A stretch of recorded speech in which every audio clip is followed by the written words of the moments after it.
주일을 맞이해서 적은 일이지만 함께 모여 또 예배드리고 또 기도드리게 하여 주셔서 감사드립니다. 다같이 오늘 드릴 이 예배가 온전히 하나님께 드려지는 예배, 온전히 하나님께만 연락된 그 예배가 되게 하기 위해서 우리가 눈을 감고 또 조용하게 입을 벌려서 여러 가지 방법으로 여러분 기도드리기 바랍니다. 예, 다같이 동성으로 기도하겠습니다. 하나님 아버지 감사합니다. 저희가 지난 시간 동안에도 주님의 품 안에서 눈동자와 같이 지켜주시고 오늘 주님의 날을 맞이해서 이렇게 예배드리게 하여 주심을 감사드립니다. 하나님, 저희들이 그 삶 속에서 주님의 말씀대로 지켜 성경의 원리대로 살아가려고 했지만 여러 가지 모양으로 알고도 지은 죄와 모르고도 지은 죄가 너무나 많이 있습니다. 지금 이 시간에 저희 자신을 허물어서 하나님께 고백하고 회개하오니 예수 그리스도의 보혈로 깨끗하게 씻어지리라 믿습니다. 그래서 주님이 주신 그 새로운 하얀 옷을 입고 다시 한번 이 세상에 나아가 하나님의 말씀대로 살아갈 수 있는 능력의 일꾼들이 되게 하여 주시옵소서. 비록 그 세상사가 저희들에게 고달프고 이기기 어렵고 많은 유혹 속에 있으나 하나님이 주신 그 말씀이 나에게 레마의 말씀이 되어서 그 말씀이 나에게 힘이 되고 나에게 진리가 되고 나에게 지혜가 되어서 그 말씀을 붙들고 이겨나갈 수 있는 능력의 종들이 되게 하여 주시옵소서. 또한 오늘 이 시간 하나님의 말씀이 아무런 여과 없이 인간의 그 말은 조금도 들어감이 없이 하나님의 말씀만이 순수하게 선포되게 하여 주시옵소서. 그래요 성령님의 역사로 그 말씀을 청종하는 그 무리들이 그 말씀을 인해서 변화되는 역사가 있게 하여 주시옵소서. 지금 이 순간 이 장소에 하나님 아버지가 함께 저희와 하리라 믿습니다. 이 모든 것 빗대우신 우리 주 예수 그리스도 이름으로 기도드렸사옵나이다. 아멘. 오늘 찬송 부르시겠습니다. 일어나 다 함께 부르시겠습니다.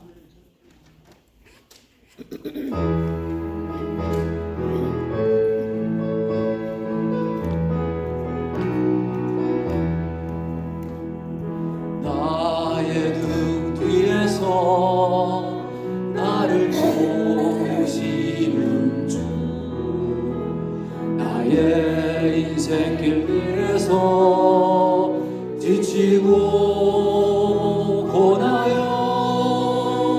매일처럼 주저앉고 싶을 때 나를 밀어주시네. 일어나 걸어라 내가 새 힘을 주리니. 일어나 너 걸어라 내 너를 보니.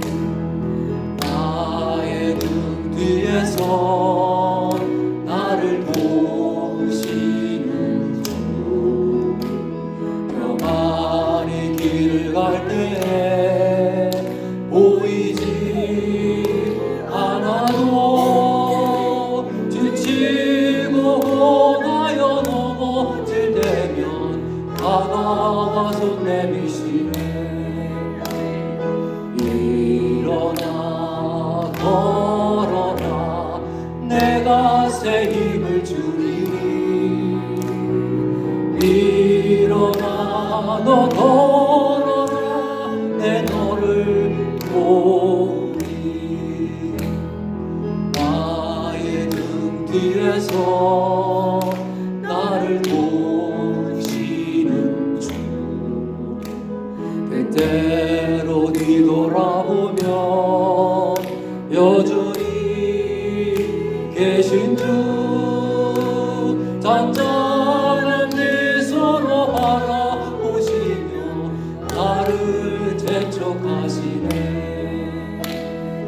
일어나 걸어라 내가 새 힘을 주리니.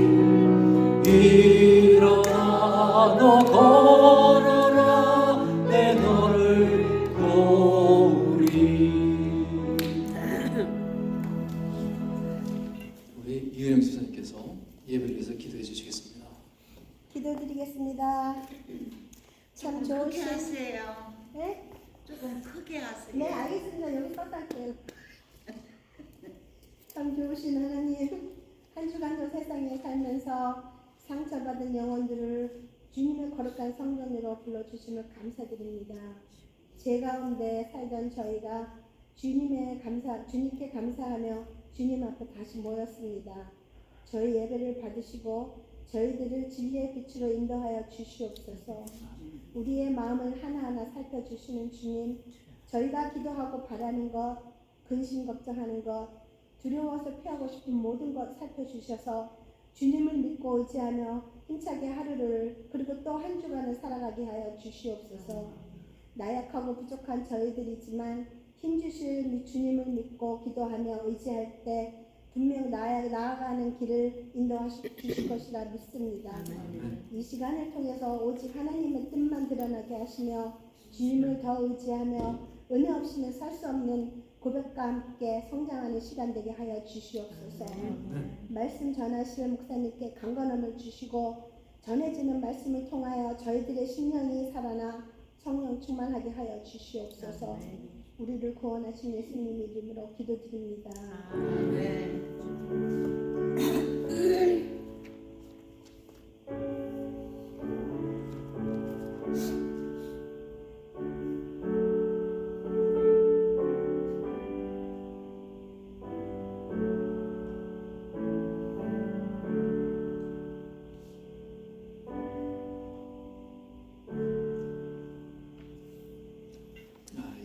기도 감사드립니다. 우리 공동체 소식 보겠습니다. 우리 주보 다들 참조하시겠어요? 우리 다 함께 인사 나누시겠습니다. 감사합니다. 사랑합니다. 감사합니다. 사랑합니다. 대부분. 아유, 오늘 좀 많이들 빠지셨네요. 그래도 우리뿐만 아니라 다른 데는 타지에서 계신 또 다른 곳에 계신 소녀들에게도 동일한 똑같은 은혜가 부어지시리라 믿습니다.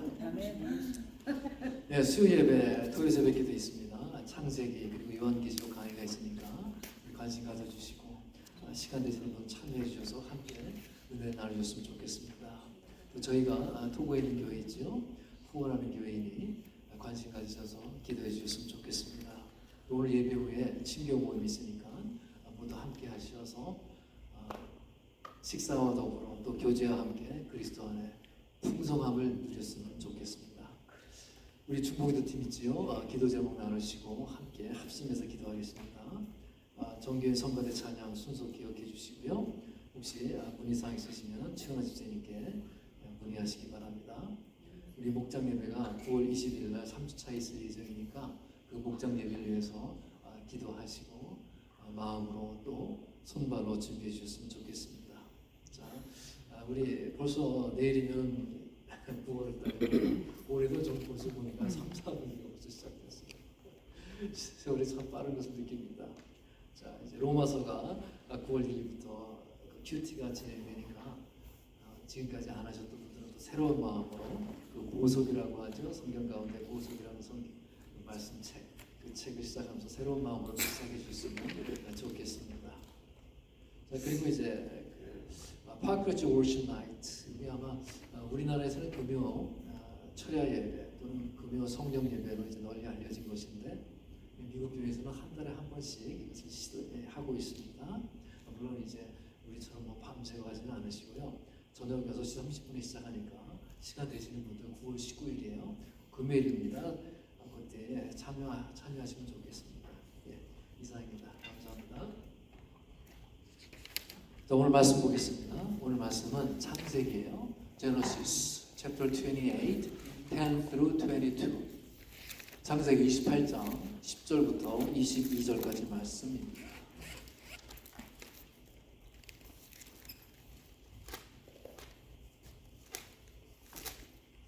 창세기 28장 10절부터 22절까지 말씀. 제성경 책은 구약성경 40쪽입니다.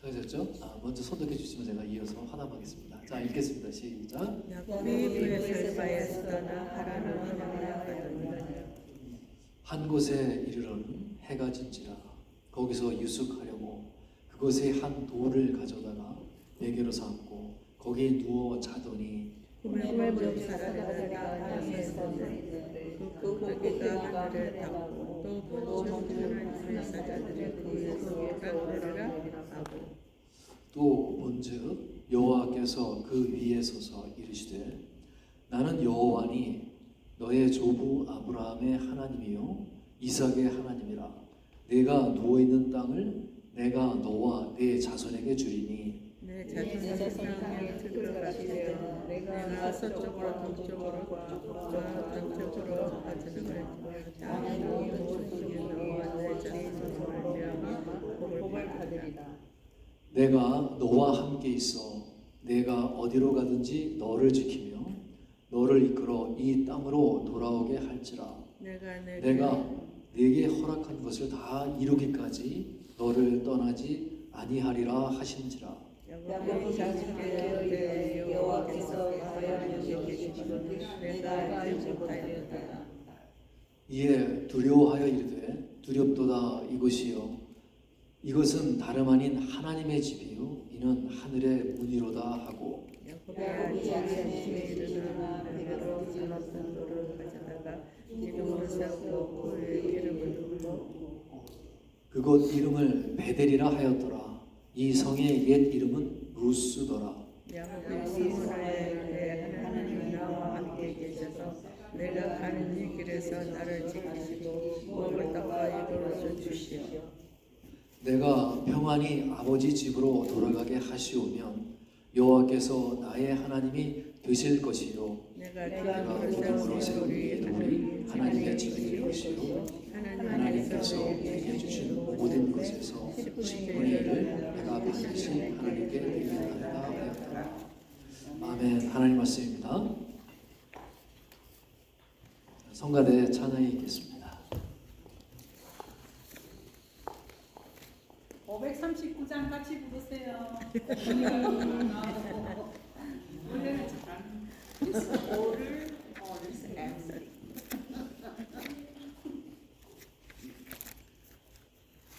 아니 몇 장이라고? 530장.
2011년도 우수 문학상 도서예요.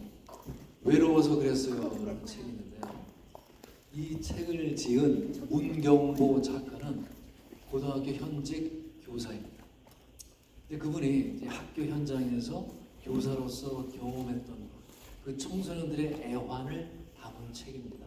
그 당시 고등학교 한반에 보통 한 35명이었다고 해요. 그 가운데에서 4명이 우울증 약을 복용하고 있다고 합니다.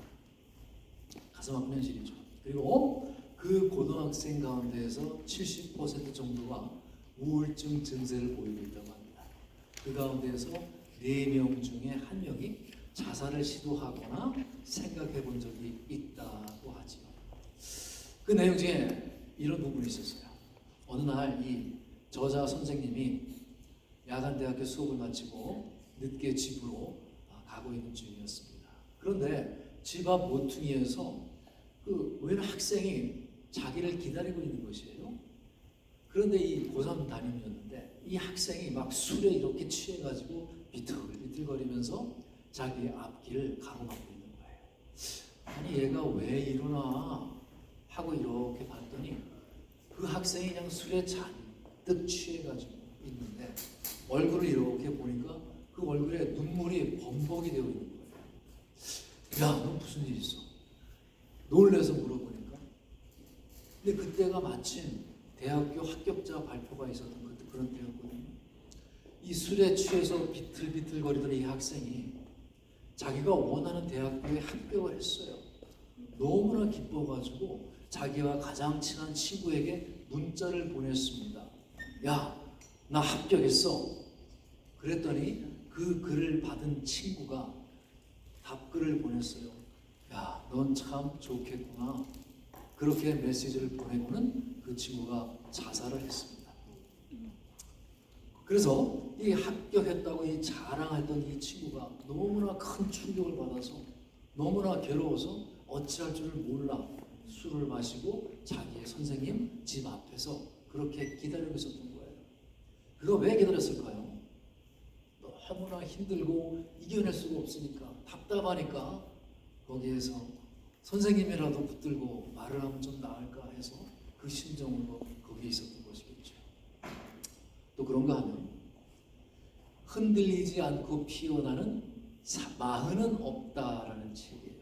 또 그 책을 보니까 제가 좀 오래전에 읽었던 책인데 그거는 정신과 의사 김병수 박사님이 지은 책인데 한국 중년들의 아픔과 갈등을 다룬 책이에요. 거기에는 이 중년들은 정말 끝이 보이지 않는 전투와 같다라고 해요. 그렇게 진단합니다. 가끔 이제 보면 우리가 많은 인기를 누리고 있는 그 연예인들, 탤런트를 보면은 공황장애에 걸리죠. 이 공황장애가 이 공황장애는 이 찾아올 것과 같은 그 죽음, 이 죽음과 같은 공포 속에서 아직도 내 인생에는 할 일이 많아. 지금 내가 쓰러질 수가 없어. 라고 할 때 그 갈등 속에서 빚어지는 병입니다. 그러니까 이 병은 그냥 마음의 병이지요. 나는 지금 더 힘을 내야 되는데 여기서 내가 쓰러지면 안 되는데 그 절박한 마음이 병으로 찾아오는 거예요. 우울증도 사실 마찬가지예요. 보통 이제 우울증이다라고 하면 뭐 마음의 감기다라고 하는데 저자는 우울증은 마음의 감기가 아니라 마음의 근육통이다라고 이야기하는 거예요. 즉 자기 자신의 인생길을 힘겹게 달려와서 그 지칠 때 생기는 병이 우울증이라는 것입니다. 그리고 오늘을 사는 60대, 70대 분들, 이제 우리가 이제 이민생활을 하시는 분들이니까 여러분 다들 인생이 편안하고 행복하게만 합니까? 그렇지 않죠?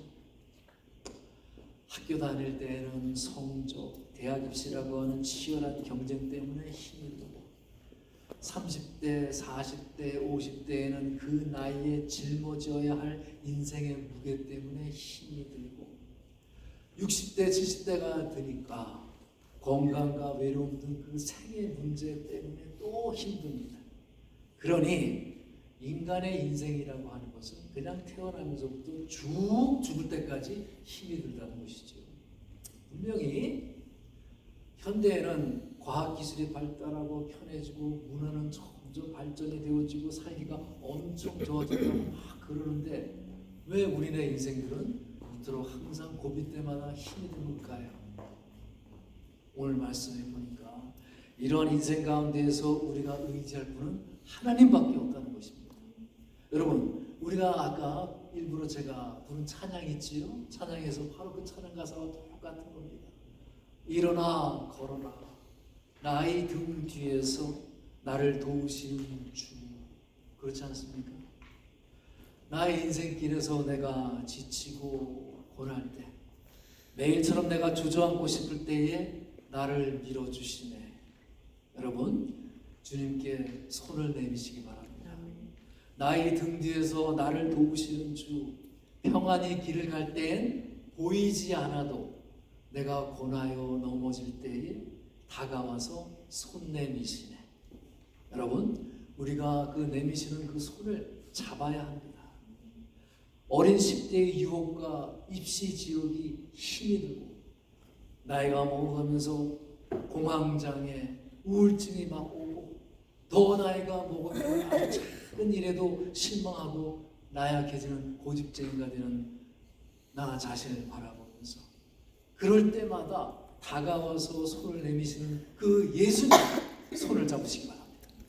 오늘 본문에 바로 그러한 절망적인 상황 속에 놓여 있는 한 인물입니다. 지금 야곱이 인생의 최대의 위기를 만났어요. 야곱하면 떠오르는 게 여러분 뭐예요? 의외로 야곱을 좋아하시는 분들이 많더라고요. 잔꾀, 뭐 좀 험한 말로 잔대가리 아닙니까? 그 말이 딱 떠오르잖아요. 그죠? 얼마나 탐욕적이고 욕심이 많은 인물입니까? 그분은 무슨 신앙이에요? 할아버지가 누구예요? 그 아브라함, 아버지가 이삭입니다. 말만 들어도 참 고개가 숙여지는 분들이에요. 그런데 그에게는 믿음이 하나도 들어가지 않았습니다. 하나님을 의지하지 않으니까 자기 술수, 자기 계획, 자기 잔꾀를 부립니다. 그리고 무엇을 내가 가지고 싶으면 형을 속여서라도 아버지를 속여서라도 다 빼앗고 많은 그런 악한 성품을 짓는 자입니다. 그는 자기 형이 받을 그 장자의 축복권이 탐이 나서 아버지를 속이고 또 형을 속여서 그것을 빼앗으려다가 일이 그냥 틀어지고 말았죠. 형 에서가 화가 나가지고 지금 당장이라도 죽일 기세로 달겨드니까 지금 야반을 도주하듯이 집을 떠나서 도망을 갔어요. 자, 우리 오늘 말씀 10절 11절 말씀 보겠습니다. 야곱이 브엘세바에서 떠나 하란으로 향하여 가더니 한 곳에 이르는 해가 진지라. 거기서 유숙하려고 그곳에 한 돌을 가져다가 베개로 삼고 거기 누워 자더니 야곱은 그리고 또 이 마마보이로 알려져 있습니다. 그냥 엄마 치마폭에 푹 쌓여서 있던 사람이에요. 그게 또 아버지가 마음에 안 들었던 거죠. 이 마마보이 같은 그 야곱이 엄마 주변에 맴돌던 그 야곱이 갑자기 그 우발적인 일 때문에 집을 도망쳐 나와서 광야로 확 내몰려 있는 상황이니 야, 그 얼마나 절망적이었겠습니까? 11절에 보니까 한 곳에 이르러는 해가 진지라. 이거 그냥 지나칠 문구가 아닙니다. 여기에 많은 함축적인 메시지가 있습니다. 지금 어느 한 곳에 이르렀지만 거기에는 지명도 모르고 도대체 내가 어디 있는지를 모르는 거예요. 해는 뉘엿뉘엿 지고 있습니다. 여러분 다 겪어보셨지요? 혼자 어떤 낯선 길을 가도 낮에는 좀 나아요. 그런데 우리가 이제 이민을 와서 낯선 땅에서 해가 막 어둑어둑해질 때 일을 마치고 집에 오면서 마음이 스산해졌던 그런 기억들 없으십니까? 다들 있을 거예요. 지금 야곱이 딱 그런 상황이죠. 돌을 베개하고 누워 있으니까 그냥 눈물이 하염없이 떨어지는 거예요. 그러니까 자기가 한 짓에 대해서 그가 얼마나 후회를 하고 있겠습니까? 내가 왜 그런 짓을 했을까? 현실적으로 지금 비참한 이런 상황에 그의 마음을 힘들게 하고 있지만은 더 어려운 문제가 있지요. 아니 앞으로 미래가 불투명한 것이 외삼촌 라반에게 간다고 갔지만 그가 나를 안 받아주면 어떡하지? 뭐 미리 연락한 것도 아니고 이렇게 내 인생은 여기서 끝이 나는 건가? 그런데 그날 밤 이 절망적인 상황에서 정말 대반전을 그가 경험하게 됩니다. 그가 엄마의 치마폭에 빠져서 평안한 그런 삶을 살 때에는 보이지 않았지만 지금 지치고 고나여 넘어져 있는 상황에서 하나님께서 다가와 손을 내미십니다. 12절 말씀 보세요. 꿈에 본즉 사닥다리가 땅 위에 서 있는데 그 꼭대기가 하늘에 닿았고 또 본즉 하나님의 사자들이 그 위에서 오르락 내리락 하고. 지금 하나님이 절망한 야곱에게 다가와서 사용한 도구가 뭡니까? 사다리예요. 그죠? 사다리는 무엇이에요, 여러분? 사다리는 이쪽에서 저쪽을 이어주는 것, 즉 단절될 때 쓰이는 것 아니겠습니까? 내 힘으로 연결할 수 없을 때 그 절단, 끊어졌던 것을 이어주는 게 사다리입니다. 지금 야곱의 상황 자체가 완전히 단절이에요. 어머니와의 단절, 형제와의 단절, 아버지와의 단절, 너무나 정든 집과의 단절, 그리고 인간적인 수수에 빠져서 하나님을 내가 믿는다라고 하지만 사실상 야곱의 삶은 하나님과의 완전한 단절이 속에 있었습니다. 그런데 그 단절, 그 끊어짐을 이어주는 사다리가 이쪽 끝 땅에 닿았고 저쪽 끝 하늘에 닿았던 것이에요. 자, 그리고 거기에 누가 계십니까? 하나님이 계시는 것이에요. 자, 이어서 13절 14절 보겠습니다. 또 본적 여호와께서 그 위에 서서 이르시되 나는 여호와니 너의 조 아브라함의 하나님이요 이삭의 하나님이라. 내가 누워있는 땅을 내가 너와 내 자손에게 주리니 내 자손이 땅에 티끌같이 되어 내가 서쪽과 동쪽과 북쪽과 남쪽으로 퍼져나갈지며 땅의 모든 족속이 너와 내 자손으로 말미암아 복을 받으리라. 이 말씀은 이제 우리에게도 익숙하지만 야곱에게도 익숙하지요. 할아버지를 통해서 아버지를 통해서 많이 들었을 것입니다. 주님은 자신을 지금 여호와다라고 하시면서 아브라함의 하나님이요 이삭의 하나님이라고 하십니다. 그리고 야곱에게 놀라운 축복을 주시는데 이어서 7가지 축복을 주십니다. 여기에서 먼저 이제 3가지 말씀이지요. 내가 누워있는 땅을 너와 너희 자손에게 주겠다. 그리고 너의 자손이 땅의 티끌처럼 많아져서 동서남북 사방으로 퍼져나갈 것이다. 그리고 땅의 모든 족속이 너와 너의 자손 때문에 복을 받을 것이다. 자, 여기까지는 아브라함이나 이삭에게도 한 동일한 약속입니다. 그런데 이어서 나오는 그 다음 절을 보니까 4가지 내용이 나오는데 그 4가지 내용은 야곱에게만 주는 새로운 약속입니다. 자, 우리 15절 말씀 볼까요? 내가 너와 함께 있어. 내가 어디로 가든지 너를 지키며 너를 이끌어 이 땅으로 돌아오게 할지라. 내가 네게 허락한 것을 다 이루기까지 너를 떠나지 아니하리라 하시는지라. 내가 너와 함께 하겠다. 그리고 2번째, 내가 어디로 가든지 내가 너를 지켜줄 것이다. 그리고 3번째, 내가 너를 이끌어서 이 땅으로 돌아오게 하리라. 그리고 4번째, 내가 너에게 한 이 모든 약속을 이룰 때까지 나는 너를 떠나지 않을 것이다. 자, 이게 얼마나 놀라운 약속입니까?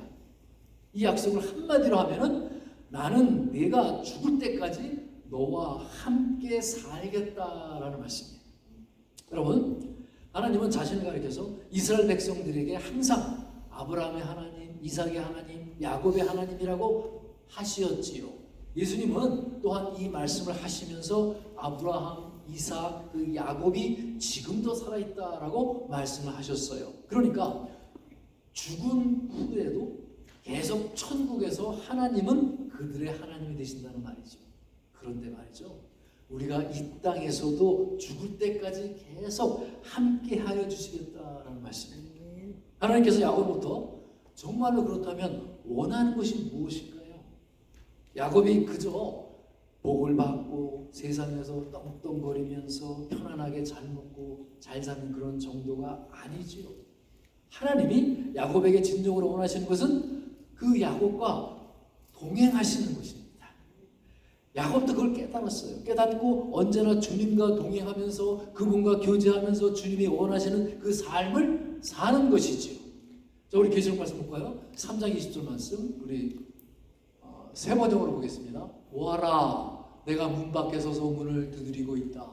누구든지 내 음성을 듣고 문을 열면 나는 그에게로 들어가서 그와 함께 먹고 그는 나와 함께 먹을 것이다. 늘 함께 먹으면서 같이 사는 관계에 있는 사람이 누구입니까? 가족이죠. 패밀리. 그러니까 하나님은 내가 너의 가족이 되어주시겠다라고 지금 말씀하시는 거예요. 단순히 무슨 비즈니스 관계가 아니라 네가 뭐 이렇게 하면 내가 이렇게 할 것이다라는 그런 게 아니지요.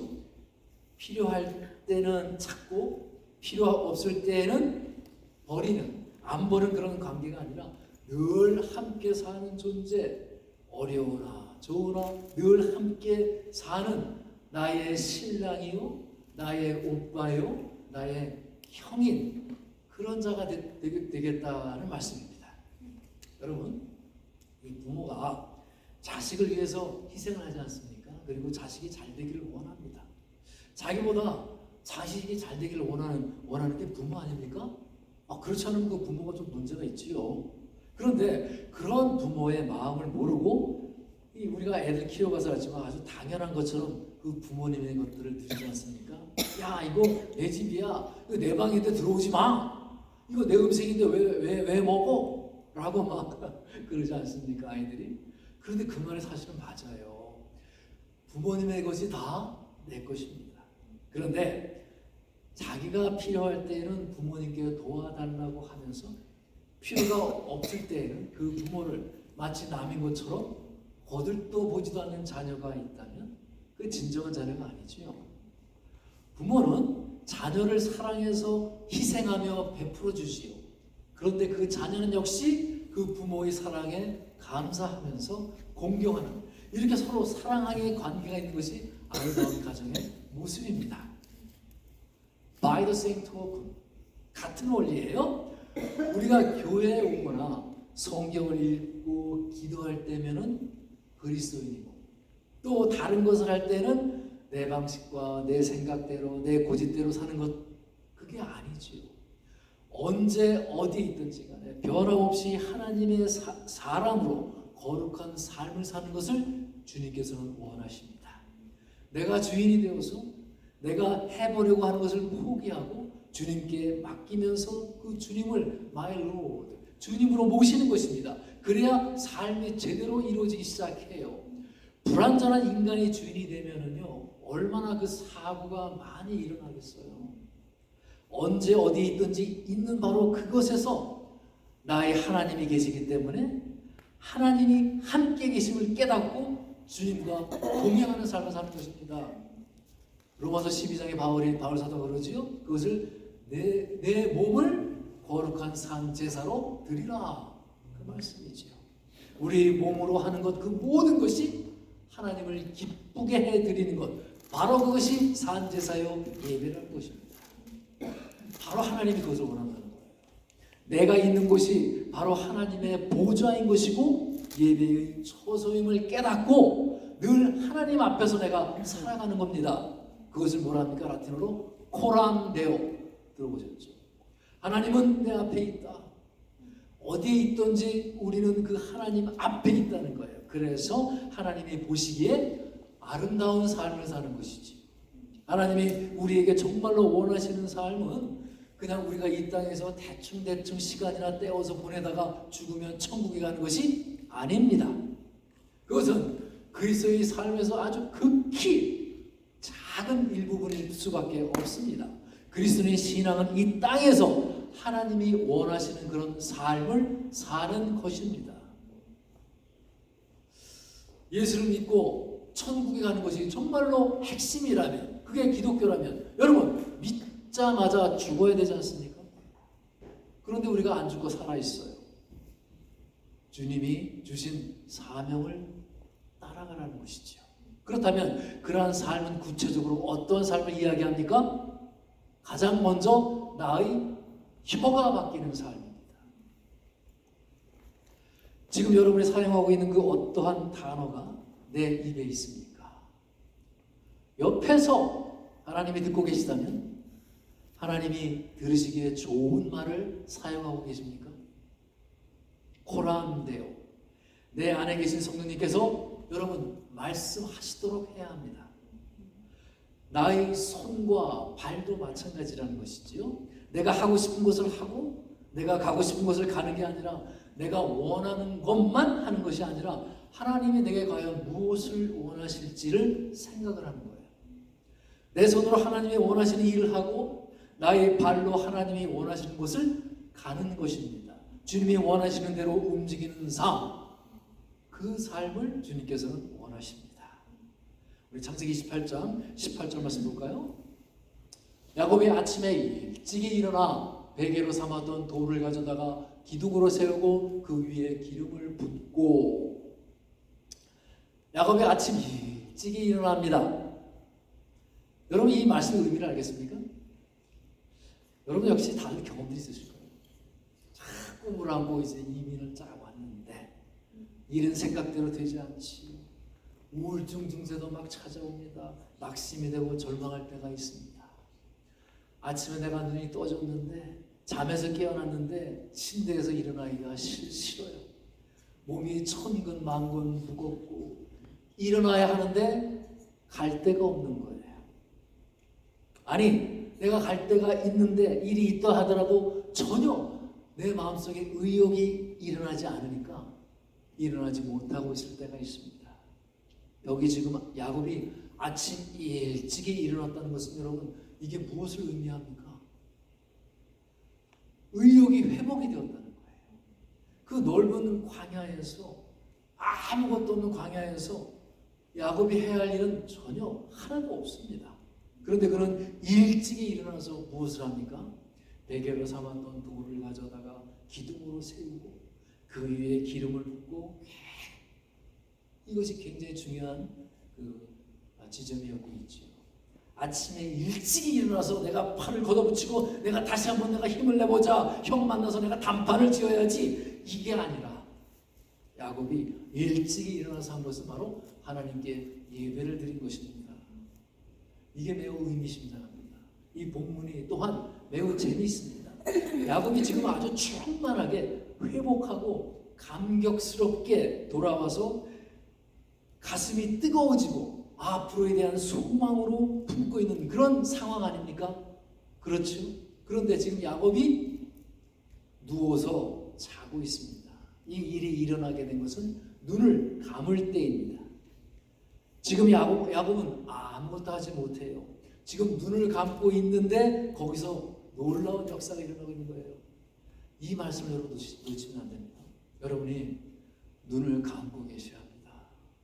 인생길 가운데서 우리가 눈을 감고 여러분이 가지고 있는 그 모든 것을 그 힘을 빼야 합니다. 우리 인생의 역사는 우리가 눈을 감을 때 내가 힘을 뺄 때 일어난다는 것이죠.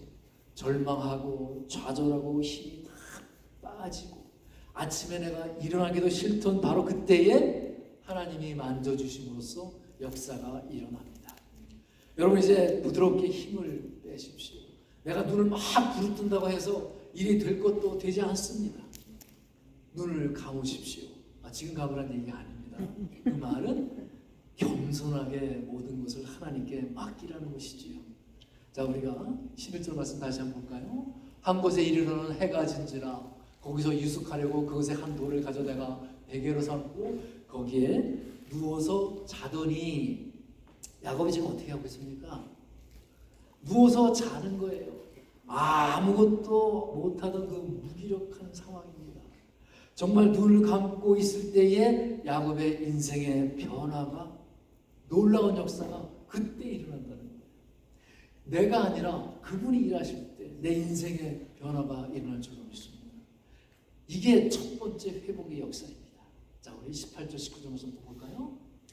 야곱이 아침에 일찍 일어나 베개로 삼아둔 돌을 가져다가 기둥으로 세우고 그 위에 기름을 붓고 그곳 이름을 베델이라 하였더라. 이 성의 옛 이름은 루스더라.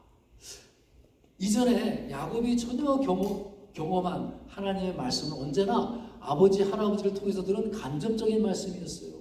누구를 통해서 주신 그런 말씀이었는데 할아버지 아브라함을 통해서 아버지 이삭을 통해서 들었습니다. 그런데 이곳에서는 하나님이 자신에게 직접 말씀하시는 하나님을 만나는 놀라운 체험을 하게 됩니다. 그래서 아침 일찍 일어나 베개를 비웠던 돌을 세워서 기름을 붓고 그곳을 베델이다라고 이름을 지었습니다. 그런데 19절에 보니까 이 성의 본래 이름을 기록하고 있죠. 루스. 왜 옛날에 이름을 기록하고 있을까요? 루스는요 살구나무라고 하는 뜻이에요. 그 지역에 뭐 살구나무가 몇 그루 있었나 봐요. 그러니까 이 루스는 아무런 의미가 없는 단어입니다. 그 야곱의 인생의 살구나무는 전혀 의미가 없는 것입니다. 그런데 이 의미가 없던 살구나무, 그 지역, 그 기억, 자기가 인생에서 지워버리고 싶은 그 지역과 그 기억, 그 돌을 그냥 베개 삼아 누웠던 그 지역에서 하나님이 개입하시니까 그 지역이 은혜의 땅이 되더라는 것입니다. 야곱이 하나님 앞에 이름을 바꾸어 명명을 합니다. 베델은요 하나님의 집이라는 뜻이에요. 하나님의 축복이 머무는 곳입니다. 여러분에게 루스는 없습니까? 지금 루스에 여러분 지금 머물고 계시지는 않습니까? 굳이 이 루스는요 장소가 아닐 수가 있지요. 그저 의미가 없고 아무런 가치가 없는 그런 덧없는 그런 삶을 살고 계시지는 않습니까? 이제 하나님이 개입하시고 그곳에 말씀이 있는 그곳이 그 인생이 루스가 아닌 베델의 인생이 되리라 믿습니다. 이제 엄마가 그 딸이 이제 레고 놀이를 하고 있는 거예요. 레고 족을 가지고 뭔가를 만들고 있는 것을 봅니다. 뭘 만든지 이제 궁금해서 엄마가 물어봤어요. 네, 우리 딸 지금 뭐 만드는 거야? 쉬, 엄마 조용히 해. 지금 교회를 만드는 거야. 기특하잖아요. 교회를 지금 만들고 있으니까 조용히 하라라고 하나 보다. 궁금해서 엄마가 한 번 더 물어봤어요. 그런데 교회에서는 왜 그렇게 조용히 해야 되지? 그래서 딸이 뜻밖의 대답을 하는 거예요. 예배를 드리니까 조용히 하는 거야지 라고 기대를 했는데 엄마 교회에는 사람들이 다 졸고 있잖아. 그러니까 시끄럽게 하면 안 돼. 그렇게 말하는 거예요. 혹시 여러분 그 하나님의 말씀을 내가 듣긴 듣지만 별로 깨닫는 것이 없는 것은 아닙니까? 내가 성경을 지금 읽고 있지만 아무런 감동이 없지는 않습니까? 여러분 뭐가 문제예요? 성경에 문제가 있습니까? 그렇지 않습니다. 지금 내 마음에 문제가 있는 것이지요. 무엇보다도 내가 그 하나님과의 만남, 그 인격적인 만남이 실종되어 버립니다. 그러니까 하나님과 그냥 멀게만 느껴지고 지금 여기서 내게 말씀하시고 계시다는 그런 의식이 없는 거예요. 그런데 어느 날 갑자기 마치 그 벼락이 치는 것 같은 충격으로 말씀이 내게 다가올 때가 있어요. 물론 말씀을 내가 늘 붙들고 있어야 합니다. 말씀을 내가 완전히 떠났는데 그렇게 벼락치는 오지는 않아요. 그래서 믿음 안에서 계속 머물러 있는데 어느 날 갑자기 충격으로 다가올 때가 있어요. 전혀 긴장감 없이 편안하게 지냈는데 믿음 생활도 그냥 편안하게 적당하게 했는데 남을 거쳐서 간접적으로 말씀을 듣기만 했는데 그런 하나님의 말씀에 의존만 했는데 어느 순간 고압전기에 흐르는 것처럼 충격에 빠질 때가 있습니다. 이상하게도 말씀을 듣기 전부터 막 눈물이 나는 거예요. 막 기대감이 올라오는 거예요. 이전에는 나와 별로 상관없이 멀게만 느껴졌던 그 하나님의 말씀이었는데 그 말씀들이 전부 다 나를 향해 쏟아지는 그런 말씀으로 막 다가오는 것입니다. 그런 경우 없으십니까? 이게 왜 그렇지요? 그렇다면 성경이 달라진 겁니까? 나의 마음이 달라졌기 때문에 그렇습니다. 나의 태도가 바뀌었기 때문에 그렇지. 모든 게 편안했으면 그렇지 않았을 텐데 그 하나님께서 허락하신 어려움을 통해서 나를 다시 돌아보게 되고 하나님을 향한 간절한 마음을 가지게 되었기 때문이죠. 하나님을 향한 그 간절한 마음을 예수님께서는 가난한 마음이다라고 하셨지요. 저도 사실 그랬어요. 예수를 믿은 지는 오래되었지만 정말로 내가 주님을 뜨겁게 만나고 인격적으로 대면하는 것은 대학원을 다닐 때에 깊은 산 속에서 그분을 만났습니다. 그때 그 사고는 절대절명의 위기 속에 있었지만 저에게는 그곳이 바로 베델 사건이었었지요. 그 이후에 제 마음이 진실로 하나님을 향하게 되었고 그분을 찾게 되었습니다. 그때 하나님께서는 나의 마음을 만져주시고 저를 바꾸어주셨습니다. 우리가 그 편안한 것을 추구하고 세상의 즐거움을 따라서 살려고 하면 우리의 영은 망가질 수밖에 없습니다. 그것들을 너무 잘 아시는 하나님께서 우리를 사랑하시니까 그냥 두실 수가 없기 때문에 하나님이 그 간절한 마음이 생길 수 있도록 주변을 만드시고 변화를 시키도록 도와주십니다. 그래서 우리의 삶이 때때로는 어려운 상황이 펼쳐지는 것이지요. 그러나 그것은 재앙이 아니라 오히려 은혜요 축복인 것입니다. 하나님이 우리에게 요구하시는 것은 결코 perfect, 완벽함이 아니에요. 하나님께 나아갈 수 있는 그런 간절한 마음, 가난한 마음, 애통해하는 마음입니다. 그럴 때 바로 그것이 놀라운 약속의 말씀을 깨닫게 하는 하나님의 집 베델이 되리라 믿습니다. 하늘로 들어가는 그 문이 되고 그 약속을 붙들고 믿음의 결단을 내리는 그런 장소가 되는 것이지요. 야곱이 그 평안한 길을 보지 아니하고 평안히 갈 때에는 전혀 보이지가 않았는데 지치고 고나요 넘어질 때에는 그리고 다가와 손 내미시는 하나님의 손을 잡을 때 그것이 야곱에게는 베델의 은혜가 그 야곱을 온전하게 회복시켜 주었습니다. 오늘 여러분의 인생과 가정에 그 의미 없는 루스가 하나님의 개입과 하나님의 말씀으로 베델로 보내는 역사가 있기를 우리 주 예수 그리스도 이름으로 축복드립니다. 자, 우리가 다 같이 기도하겠습니다. 기도할 때에 성령 하나님 이 시간 저에게 오시옵소서. 그 임마누엘 하나님으로 함께 하시겠다고 약속해 주셨사오니 주님 끝난 날까지 항상 함께 하시겠다는 그 약속을 붙들고 제가 기도합니다. 하나님 오늘도 주님과 함께 손을 잡고 걸어가는 그 하루가 되고 또 한 주간이 되고 그런 인생이 되게 하여 주시옵소서. 그리고 주님의 말씀 가운데에서 그 성령님을 우리 마음의 주인으로 모시는 그런 시간이 되게 하여 주시옵소서. 다 같이 간절한 마음으로 기도하는 시간을 갖겠습니다. 하나님 아버지 감사합니다.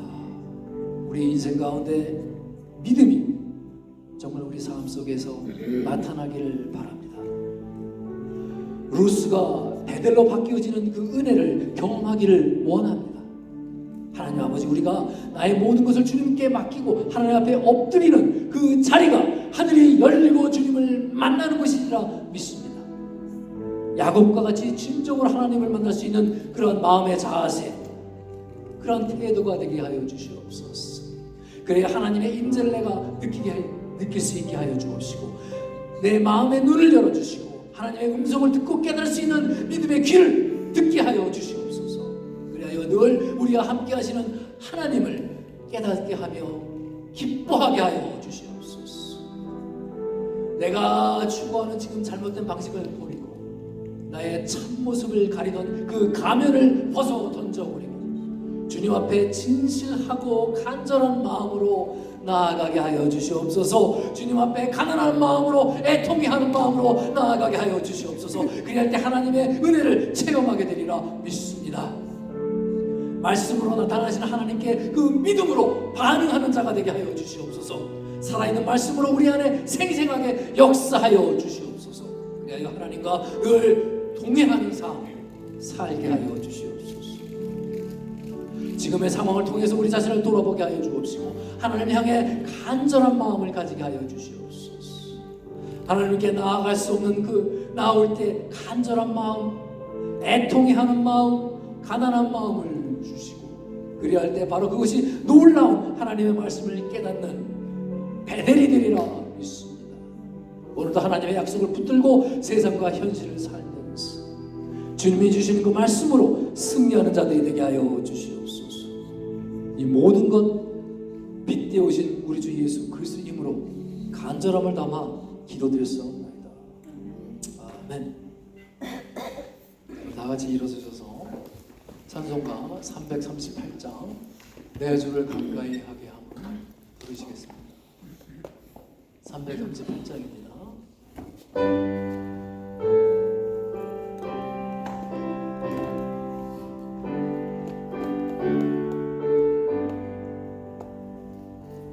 내 주를 가까이 하게 하는 십자가 짐 같은 고생이나 내 일생 소원은 늘 찬송하면서 주께 더 나아가기 원합니다.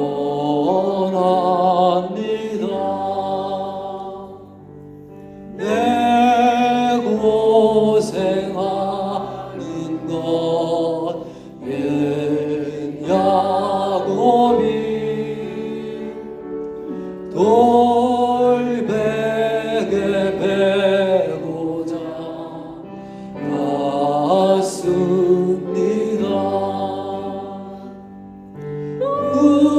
꿈에도 소원을 늘 찬송하면서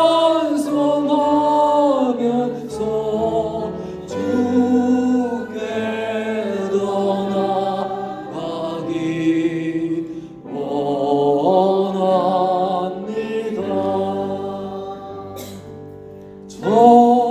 천성에 가는 길 험하여도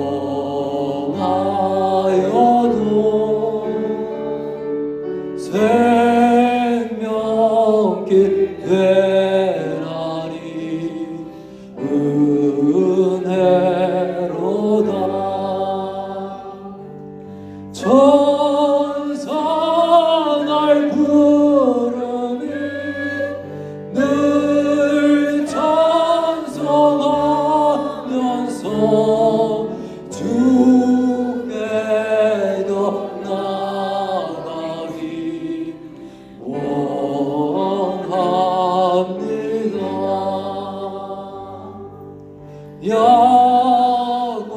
야곱이 잠깨어 일어난 후 돌다를 쌓은 것 본받아서 숨질 때 되어도 늘 찬송하면서 주께 더 나아가기 원합니다.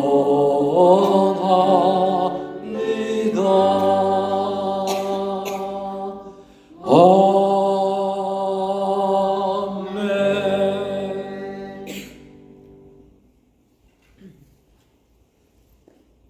하나님 아버지, 오늘도 하나님 앞에 전심으로 예배드리고 배워주시니 감사합니다. 하나님, 정말 저희들에게 가난한 마음으로, 애통이 하는 마음으로 하나님께 나아가게 하여 주옵소서. 그래야 할 때 주님께서 내미시는 그 손을 꽉 잡고 이 세상을 나아갈 때 승리의 삶을 살리라 믿습니다. 이제 저희들이 마음을 모아 정성스럽게 헌금을 주님께 헌금을 드립니다. 이제 그 성도들에게 은혜를 부어 주시옵소서. 여기 우리의 힘과 정성과 뜻을 모아 바친 그 예물을 연락하여 받아 주시옵소서. 또한 물질적인 어려움으로 마음껏 드리지 못하는 성도님이 계시다면 주님, 지금 위로해 주옵시고 이미 내 마음을 내가 받았다, 그렇게 말씀해 주시는 은혜가 더하여 주옵소서. 그리고 드려지는 이 예물을 통해서 하나님의 나라를 위하여 쓰고도 남음이 있는 그런 역사가 나타나게 하여 주시옵소서. 그들의 마음에 병든 것을 고쳐주시고 그 마음에 상한 것들이 있다면 회복되는 역사가 있게 하여 주시옵소서. 이제는 십자가에서 우리의 죄를 구원하시고 그리고 우리에게 보혜사 성령을 보내신 우리 구주 예수 그리스도의 은혜와 하나님 아버지의 형언할 수 없는 깊은 사랑과 성령님의 감화감동 인도하심이 간절한 마음, 가난한 마음, 애통해하는 마음으로 우리를 만나주시는 하나님을 찾고 주님이 내미시는 그 손을 잡고 변화되어지기를 바라고 다짐하는 이 자리에 고 계신 모든 형제 자매에게 교회에 지금부터 영원까지 함께 계시기를